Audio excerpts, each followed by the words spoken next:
Justin Verlander to sign with Mets. Source says, the Mets have their new co-ace. They have agreed to sign three-time Cy Young Award winner Justin Verlander, a source said Monday, a massive if risky move that provides an immediate replacement for Jacob deGrom and seems to have required a huge chunk of the organization's remaining budget for 2023.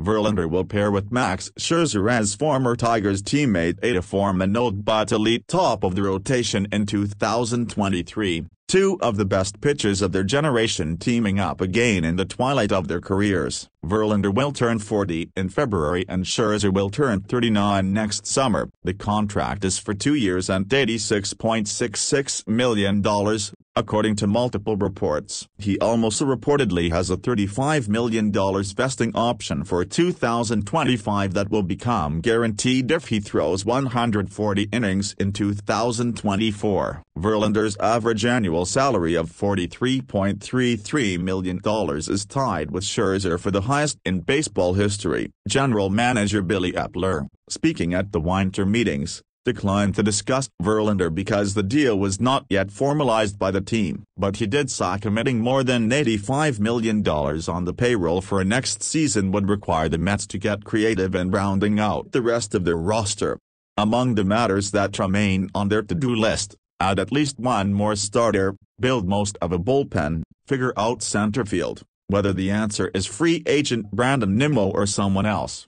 You just have to get creative in other areas and be open to doing things in the trade market if they present themselves, Epler said. Try to see where some value can maybe present itself, whether that's in a position player's space A outfield, infield A relief, other starters to build up some depth. Just have to look for value. 3 days after deGrom, a homegrown star pitcher, departed for a 5-year, $185 million deal with Texas, the Mets agreed to bring in a pitcher who is even more accomplished and was better last season. Verlander, who missed essentially 2 seasons because of a torn ligament in his elbow that required Tommy John surgery, returned in 2022 to have perhaps the best year of his career. He led the majors in ERA, 1.75, and WHIP, 0.83. On the way to winning the Cy Young Award for the World Series champion Astros. I told him when the season started, I've never managed a Cy Young Award winner, Houston manager Dusty Baker said Monday afternoon at the winter meetings. And so at the end of the year, when he got his Cy Young, he said now you've got one. He's a pleasure to manage because I knew what I was getting every day. He's probably gotten a little more humility since he got hurt and was out. And you appreciate what you have now. He has a little daughter that gives you a different outlook on life. And I love it when I can go full bullpen the day before he pitches, full bullpen the day after he pitches. And then he would stop all losing streaks and prolong winning streaks. For now, the Mets rotation consists of Scherzer,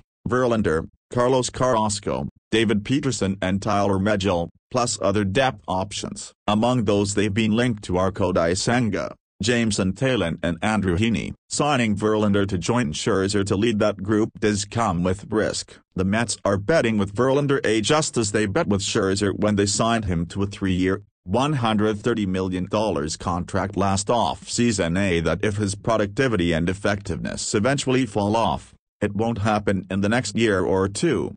Verlander is 12th on the all-time strikeouts list with 3,198. Scherzer is 13th with 3,193. They jockeyed for position on that ranking, passing greats including Ferguson Jenkins, Pedro Martinez and Bob Gibson throughout last season and now are positioned to continue to do so as teammates. On the active wins leaderboard, Verlander is first, 244, and Scherzer is third, 201. Centerfield is the Mets' biggest remaining hole. Nimmo is at the winter meetings, meeting in person with interested teams. Epler said they have maintained dialogue with Nimmo but declined to say whether they will see him this week. Verlander in all likelihood will be the biggest move of the Mets offseason, but there are many others to come. The way we want to think about it, Epler said, is just being opportunistic.